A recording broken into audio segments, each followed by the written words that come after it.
हाँ तो मेरे प्यारे बच्चों, कैसे हो आप सब। उम्मीद करते हैं आप सब बहुत ही अच्छे होंगे और आप अपनी परीक्षा की भी तैयारी बहुत ही अच्छे तरीके से कर रहे होंगे। तो आज हम जैक बोर्ड का, जी हाँ, झारखंड बोर्ड की कक्षा 9वीं का जो परीक्षा आपके 29 जनवरी और 30 जनवरी को आयोजित होने वाली है, जिसमें आपके 29 जनवरी को हिंदी और इंग्लिश का फर्स्ट सिटिंग में एग्जाम होने वाला है और 29 तारीख के ही सेकंड सिटिंग में मैथ और साइंस का एग्जाम होने वाला है। वहीं अगर बात करें 30 जनवरी को आप लोग का सोशल साइंस का और एडिशनल कोई सब्जेक्ट होगा उसका एग्जाम होने वाला है। तो इस वीडियो में हम आप लोग का हिंदी का ओरिजिनल क्वेश्चन पेपर दिखाने वाले हैं। जी हाँ, आपके PYQ क्वेश्चन पेपर है ना, PYQ ओरिजिनल क्वेश्चन पेपर जो आपके झारखंड बोर्ड में पूछा गया सवाल है। ठीक है, तो सभी प्रश्नों को इसमें हम आप लोग को करवाएंगे। इसमें हिंदी का 40 प्रश्न दिए गए मेरे बच्चे और सभी प्रश्न को आप लोग को हम एक एक करके सबका उत्तर बताने वाले हैं। ठीक है, ये आपके ऑफिशियल क्वेश्चन पेपर है, ओरिजिनल क्वेश्चन पेपर। तो पूरे इस वीडियो को अंत तक देखिएगा। ठीक है, और अपने दोस्तों के साथ भी इस वीडियो को शेयर जरूर कर दीजिएगा। इस क्वेश्चन पेपर को अगर आप PYQ ओरिजिनल क्वेश्चन पेपर को अगर आप देख लेते बच्चों, तो आपको एक मोटा मोटी आइडिया मिल जाएगा कि झारखंड एकेडमिक काउंसिल में किस तरीके का सवाल पूछा जाता है। और आप लोग को और भी PYQ ओरिजिनल क्वेश्चन पेपर चाहिए झारखंड बोर्ड का, तो आपको सभी का आपका चैनल पर अपलोड कर दिया गया है। आप जाकर के हमारे प्लेलिस्ट में जाकर देख सकते हैं, हमारे यूट्यूब चैनल के प्लेलिस्ट में सबका आपको PYQ ओरिजिनल क्वेश्चन पेपर मिल जाएगा। ठीक है, जिसमें से आपके 2-3 साल का PYQ ओरिजिनल क्वेश्चन पेपर है। ठीक है, तो सारा का सारा अगर कर लेते हैं तो बहुत सारे सवाल जो है रिपीट क्वेश्चन किया जाता है। तो आइए शुरू करते हैं मेरे बच्चे। और इसमें आप लोग का हिंदी का जो सवाल है, आप लोग का 40 सवालों को करवाने वाले हैं, जो कि वेरी वेरी इंपॉर्टेंट है। तो आइए शुरू करते हैं। देखिए, सबसे पहला जो आपका एग्जाम में सवाल रहने वाला है पहला नंबर पे, वो गद्यांश से सवाल रहने वाला है। ठीक है, आपको गद्यांश को बहुत ही ध्यान से पढ़ना है और इससे रिलेटेड कुछ सवाल पूछा जाएगा, उसका जवाब देना है। और गद्यांश से जो है मेरे प्यारे बच्चों, आपका नंबर उठाना ना बहुत ही आसान होता है। क्यों? क्योंकि ये बस एक कहानी दिया रहता है और इस कहानी को आपको पढ़ना होता है और इसी से क्वेश्चन पूछा जाता है। ठीक है, देखिए चलो इस कहानी को जो दिया हुआ आपका गद्यांश, इसको समझते हैं। क्या दिया गया है? परिश्रम को सफलता की कुंजी माना गया है। जी हाँ, मेहनत को ही क्या माना गया है? सफलता की चाबी माना गया है। परिश्रम को ही क्या माना गया है? सफलता की कुंजी माना गया है। जीवन में सफलता पुरुषार्थ से मिलती है। जी हाँ, जीवन में सफलता जो है पुरुषार्थ से ही प्राप्त होती है। कहा भी है, उद्योगी पुरुष जो है सिंह को लक्ष्मी वरण करती है। उद्योगी जो पुरुष है सिंह को क्या करती है? लक्ष्मी वरण करती है। जो भाग्यवादी है उन्हें कुछ भी नहीं मिलता। जी हाँ, जो भाग्यवादी है, जो भाग्य के भरोसे बैठे हैं, उन्हें कुछ नहीं मिलता। वे हाथ पर हाथ धरे रह जाते हैं, अवसर उनके सामने से निकल जाते हैं। जी हाँ, अपॉर्चुनिटी जो होता है, अवसर होता है, वो भी हाथ से निकल जाता है। भाग्य कठिन का परिश्रम का दूसरा नाम है। देखो, ऐसा नहीं बोलना है कि भाग्य होगा तभी मिलेगा, आपको परिश्रम करना होगा तब मिलेगा, है ना। तो इसलिए बोला गया कि भाग जो है कठिन परिश्रम का ही दूसरा नाम है। प्रकृति को ही देखिए, सारे जड़ चेतन अपने कार्य में लगे रहते हैं। चींटी को भी पल भर चैन नहीं है। मधुमक्खी जाने कितनी लंबी यात्रा कर बूंद बूंद मधु जुटाती है। मुर्गे को भी सुबह जो है बांग लगानी होती है। ठीक है, लगानी है। फिर मनुष्य को बुद्धि मिली है। फिर भी क्या है? मनुष्य को बुद्धि मिली है, विवेक मिला है ना, दिमाग मिला है। वह निठल्ला बैठे तो सफलता की कामना करना व्यर्थ है। जी हाँ, यहाँ पे दुनिया में जितने भी चीज़ें हैं, प्रकृति में जितना भी चीज़ें हैं, सभी कोई ना कोई अपने काम में व्यस्त है। मधुमक्खी भी अपने मधु को जुटाती हुई काम में व्यस्त है ना। मुर्गे को भी कि सुबह का बांग लगाना होता है। चींटी भी पल भर चैन नहीं है उसको। ठीक है, तो जितने भी है चीज़ है यहाँ प्रकृति में, सारा का सारा सारे लोग जो है बिजी हैं। ठीक है, फिर भी मनुष्य को है जो सभी चीज़ों से, सभी जीवों से क्या है? ज़्यादा बुद्धि मिला है, ज़्यादा विवेक मिला है, दिमाग मिला है। अब देखिए, इससे सवाल पूछा गया, बहुत ही अच्छा सवाल पूछा गया कि परिश्रम को सफलता की माना गया है। तो क्या माना गया है? पूंजी, कुंजी, सूजी या परीक्षा? तो अभी हमने आप लोगों को जस्ट बताया कि परिश्रम को सफलता की क्या माना गया है? कुंजी माना गया है। कुंजी का मतलब होता है चाबी। तो ऑप्शन नंबर 2 इसका राइट उत्तर हो जाएगा। दूसरा नंबर सवाल देंगे, बस थोड़ा सा ये पहला पेज में थोड़ा मिटा हुआ है, उसके बाद फिर आप लोग को अगला पेज में सारा साफ साफ देखने को मिलेगा। जीवन में सफलता किससे प्राप्त होती है? पुरुष से, अर्थ से, पुरुषार्थ से, अनर्थ से? तो अभी हमने जस्ट बताया जीवन में जो सफलता प्राप्त होती है ये पुरुषार्थ से प्राप्त होती है। ऑप्शन नंबर 3 इसका राइट उत्तर हो जाएगा। उद्योगी पुरुष सिंह को कौन वरण करती है? सरस्वती, दुर्गा, पार्वती, लक्ष्मी? तो उद्योगी पुरुष जो है सिंह को लक्ष्मी वरण करती है। आपका सेकंड नंबर लाइन पे आंसर इसका लिखा हुआ था ना, उद्योगी पुरुष सिंह को कौन वरण करती है? तो लक्ष्मी वरण करती है। तो देखो कितना आसान से हम सारा आंसर को कर पा रहे हैं। कैसा परिश्रम का दूसरा नाम भाग्य है? तो कठिन परिश्रम का। जी हाँ, कठिन परिश्रम का ही दूसरा नाम भाग्य है। बुद्धि और विवेक किसको मिला है? दानव को, मानव को, पशु को, पक्षी को। तो अभी आपको बताएं कि मनुष्य को ही, मानव को ही बुद्धि और विवेक मिला है, दिमाग मिला है। ऑप्शन नंबर 2 इसका राइट उत्तर हो जाएगा। चलिए, अब यहाँ से आपका एक पद्यांश दिया हुआ है। पद्यांश यानी एक कविता दिया हुआ है। इस कविता को आपको ध्यान से पढ़ना है, इससे भी रिलेटेड कुछ सवाल पूछा जाएगा, उसका जवाब देना है। क्या लिखा हुआ है जन्म लेते जगह जगह में एक ही पौधा उन्हें है पालता, रात में उन पर चमकता चांद भी एक ही सी चांदनी है डालता। ठीक है, छेद कर कांटा किसी भी उंगलियां, फाड़ देता है किसी का वर वसन, प्यास डूबी तितलियों के पर कतर, भौरे का बोध देता श्याम तन। ठीक है, फूल लेकर तितलियों के गोद में भौरे को अपना अनूठा रस पिला, नीच सुगंधों के निराले ढंग से है सदा देता काली जी की खिला, है खटकता है सबकी आंख में। ठीक है, कांटे जो है खटकता है सबकी आंख में, दूसरा है सोहता सूर शीश पर, किस तरह कुल की बड़ाई काम दे, जो किसी को बड़प्पन की कसर। अब देखिए, इससे पूछा गया है सवाल, कांटे किसी की उंगलियों को क्या कर देता है? छेद, भेद, मेद, खेद। तो कांटा जो है किसी भी उंगलियों को क्या करता है? छेद कर देता है। ऑप्शन नंबर 1 इसका राइट उत्तर हो जाएगा। एक ही जगह में कौन कौन जन्म लेते हैं? फूल और पत्ते, फूल और कांटे, फूल और फल, फूल और कलियां। जी हाँ, एक ही जगह में जो जन्म लेते हैं फूल और कांटे लेते हैं। तो ऑप्शन नंबर 2 इसका राइट उत्तर हो जाएगा। भौरे का श्याम तन कौन बेध देता है? तो फूल, कलियां, पत्ते, कांटे। तो भौरे का श्याम तन को कौन बोध देता है? तो ये आपका कांटे बोध देता है। ठीक है, भेद देता है। तो ऑप्शन नंबर 4 इसका राइट उत्तर हो जाएगा। तितलियों को गोद में कौन लेता है? पत्ते, फल, फूल, कांटे। तो तितलियों को गोद में कौन लेता है? तो फूल लेता है। ऑप्शन नंबर 3 इसका बिल्कुल राइट उत्तर हो जाएगा।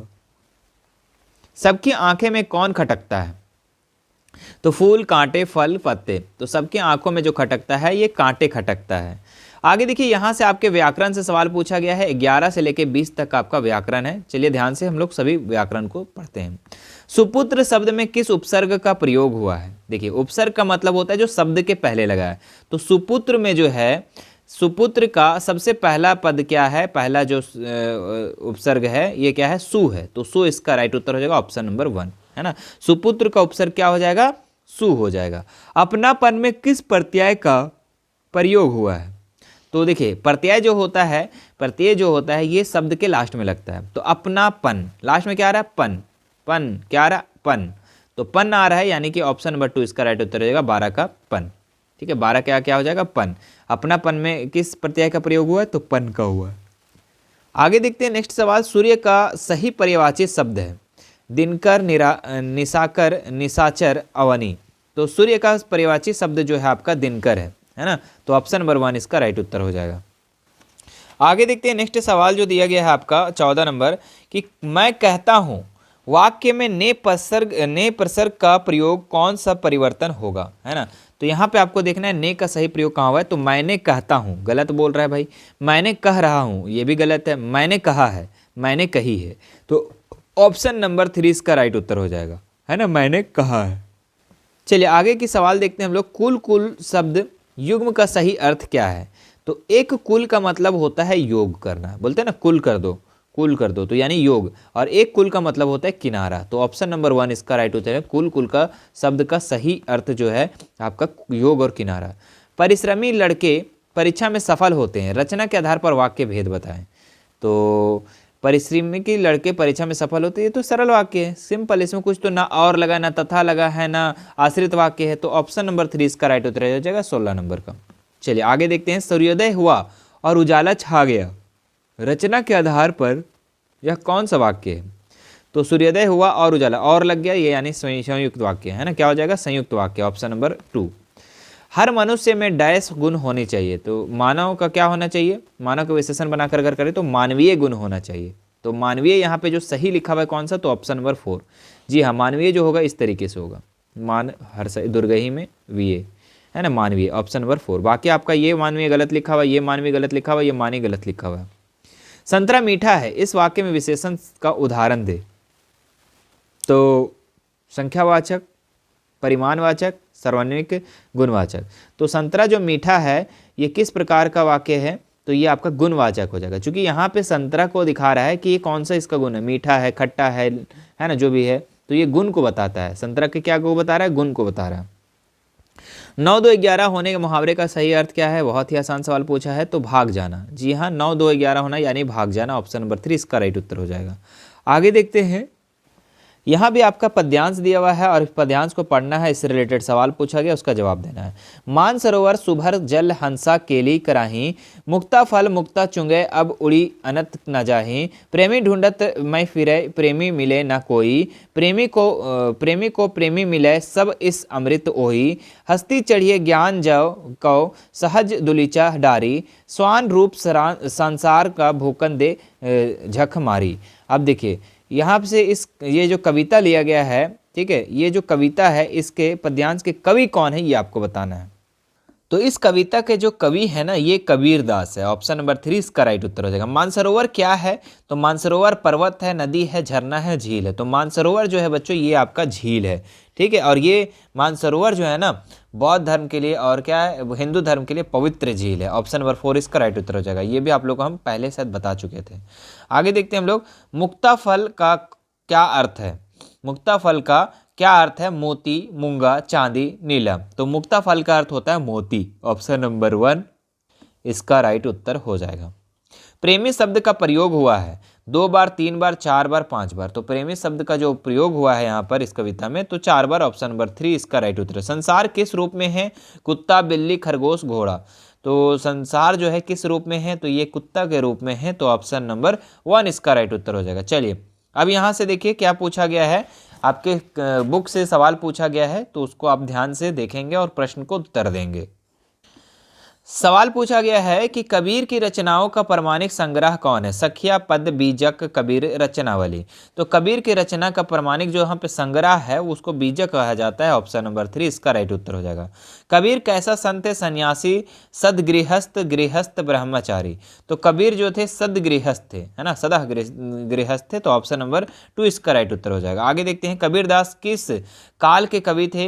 रीति काल के, भक्ति काल के, आदि काल के, आधुनिक काल के। तो कबीर दास जो थे ये किस काल के कवि थे, तो ये आपका भक्ति काल के, ऑप्शन नंबर 2 इसका राइट उत्तर हो जाएगा। सब श्वासों की श्वास में पंक्ति का क्या अर्थ है, तो सब श्वासों की सांस में जो पंक्ति का अर्थ है, ईश्वर जो है का जो निवास होता है कणों कणों में। जी हाँ, सबके रगों रगों में है, सबके कणों कणों में, सब श्वासों की श्वास में है, तो ऑप्शन नंबर 1 इसका राइट उत्तर है। बाकी ईश्वर का निवास कहीं कहीं है, ये गलत बोल रहा है। ईश्वर निवास सांस में है, नहीं ये भी नहीं है। ईश्वर कहीं नहीं है, ये भी नहीं है, तो ऑप्शन नंबर 1 इसका राइट उत्तर हो जाएगा। पाका पकी का क्या अर्थ है, तो पाका पकी का जो अर्थ होता है लड़ाई झगड़ा, सगुन निगुण, निर्गुण, पक्ष विपक्ष, दुखी सुखी। तो पाका पकी का अर्थ होता है पक्ष विपक्ष, ऑप्शन नंबर 3 इसका राइट उत्तर हो जाएगा। अब देखिए इस यहाँ गद्यांश एक और दिया हुआ है और यह बुक से गद्यांश दिया हुआ है। देखिए क्या बोला गया है। दोनों मित्रों को जीवन में पहली बार ऐसा सबीका पड़ा कि सारा दिन बीत गया और खाने को एक तिनका भी ना मिला। समझ में नहीं आता था कि कैसा स्वामी है। देखिए ये आपका 2 बैलों की कथा से लिया गया चैप्टर से।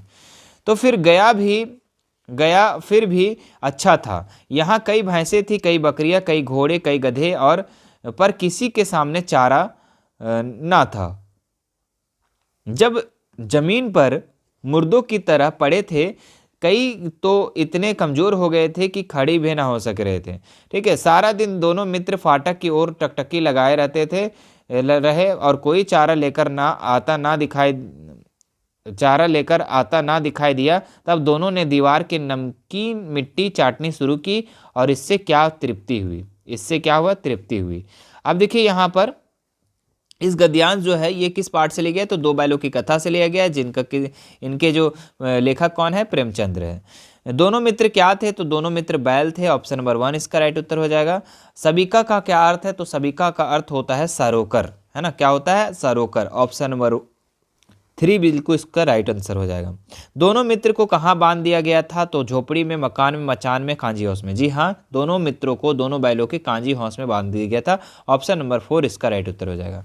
सारा दिन दोनों मित्र किधर टकटकी लगाए रहते थे? तो ये फाटक की ओर। जी हाँ, दरवाजे की ओर जहाँ फाटक था वहाँ पे टकटकी लगाए रखते थे कि कौन खाने के लिए कुछ ला रहा है। अगर नहीं ला रहे थे तो वो फिर क्या हुए थे, जो नमकीन भूमि की मिट्टी जो थी उनको चाटने लगे थे।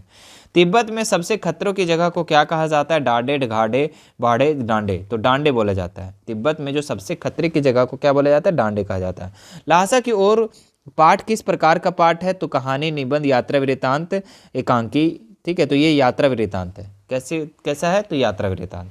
चलिए 2-3 सवाल और बचे हुए, और इस 3 सवाल करने से पहले मैं बता देता हूँ बच्चों कि अगर हमारे चैनल पर फर्स्ट बार आए तो चैनल को सब्सक्राइब जरूर कर लीजिएगा, और बेल आइकन बटन जो बगल में दिख रहा होगा उसके भी जरूर दबा लीजिएगा, ताकि हमारे कोई भी वीडियो आता है तो आपके पास नोटिफिकेशन चला जाए। ठीक है, और वीडियो अच्छा लग रहा है तो वीडियो को लाइक जरूर कर देंगे। ठीक है, और प्यारा सा कमेंट जरूर करेंगे। ठीक है, मिशन 2 क्या सर्च करना, क्या कमेंट करना है? मिशन 2 वाले सर। तो आप नीचे एक बार कमेंट करेंगे और इस वीडियो को ज़्यादा से ज़्यादा शेयर कर देंगे। चलिए अब 3 सवाल बचा, वैसे भी कर लेते हैं, उसके बाद फिर आप लोगों को हम बताएंगे कि प्लेलिस्ट से आप अपना तैयारी को कैसे बेहतर कर सकते हैं। लेखक के सहयात्री का नाम क्या था? तो सुमति नाम था। ऑप्शन नंबर इसका राइट उत्तर हो जाएगा। दूसरा नंबर, सलीम अली क्या थे? तो ये आपका पक्षी विज्ञानी थे। जी हाँ, ये पक्षी विज्ञानी थे। तो ऑप्शन नंबर 3 इसका राइट उत्तर हो जाएगा। आगे बढ़ते हैं, और ये लास्ट सवाल है आप लोग का कि सलीम अली के एयरगन से कौन सी चिड़िया घायल होकर गिरी थी? तो मैना, तोता, कबूतर, गौरैया। तो जी हाँ, गौरैया गिरी थी, है ना। सलीम अली के जो एयरगन से है जो चिड़िया जो घायल हुई थी वो गौरैया हुई थी। तो ये था बच्चों आप लोग का 1 से लेकर 40 तक का सवाल जो आपके पीवाईक्यू ओरिजिनल क्वेश्चन पेपर था। ठीक है, इसी तरीके का और भी पेपर अगर आपको चाहिए तो हमारे चैनल को सब्सक्राइब कर लीजिएगा। ठीक है, और हमारा जो है व्हाट्सअप चैनल भी दिया गया मेरे प्यारे बच्चों। ठीक है, व्हाट्सअप चैनल दिया गया है, आप व्हाट्सअप चैनल से भी जुड़ सकते हैं। ठीक है, और साथ ही साथ मेरे प्यारे बच्चों आप लोग कभी क्लास 9th में हो, ठीक है, 9th में तो आप लोग को अच्छा नंबर, अच्छा ग्रेड तो लाना ही लाना है, लेकिन 10th में जो है ना गर्दा उड़ाना है।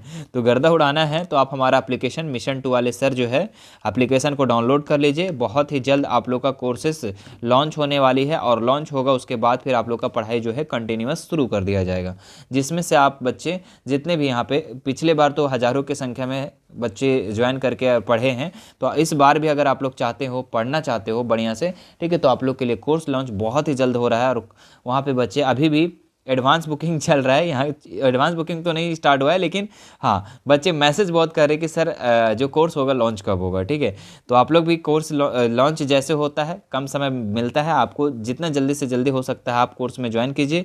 ठीक है, ऐसा नहीं कि आप जाकर नवंबर दिसंबर में ज्वाइन करेंगे तो आपका ही नुकसान होगा, पैसा तो पूरा लगेगा। ठीक है, आपको कोर्स की फ़ी पूरी लगेगी, लेकिन आपको फ़ायदा क्या होगा, बहुत ही कम हो पाएगा। इसलिए आप कोशिश करें जितना जल्दी हो सकता है, जितना जल्दी हो सकता है स्टार्टिंग से ही अपना क्लास को शुरू करें, और इस बार जो है 10th में गर्दा उड़ा देना है ना, धुआं कर देना है पूरा। चलिए फिर आप लोगों से मिलते हैं मेरे बच्चे नेक्स्ट वीडियो में, और इस वीडियो को क्या करना है, ज़्यादा से ज़्यादा शेयर कर देना अपने दोस्तों के साथ, है ना। और प्रत्येक सब्जेक्ट का आपका मॉडल पेपर मैंने करवाया है। ठीक है, प्रत्येक सब्जेक्ट का जो झारखंड एकेडमिक काउंसिल की तरफ से जारी किए गए वो भी करवा दिया। मिशन 2 की तरफ से जितने भी मॉडल पेपर था वो भी मैंने करा दिया, जिसमें से आप लोग को बताया था कि 8 से 10 मॉडल पेपर होगा, जिसमें से आपके मॉडल पेपर भी क्वेश्चन करवाए जाएंगे, और साथ ही साथ आपके प्रीवियस ईयर क्वेश्चन भी। तो ये आपका प्रीवियस ईयर क्वेश्चन का सीरीज चल रहा है। ठीक है, आपका ये भी आप क्वेश्चन सारा का सारा ईयर का आप लोग देख लीजिए, जिससे आप लोग को बहुत ही ज़्यादा आप लोग को बेनिफिट होगा। चलिए फिर मेरे बच्चे मिलते हैं नेक्स्ट वीडियो में। Thank you so much, video को शेयर कर देंगे।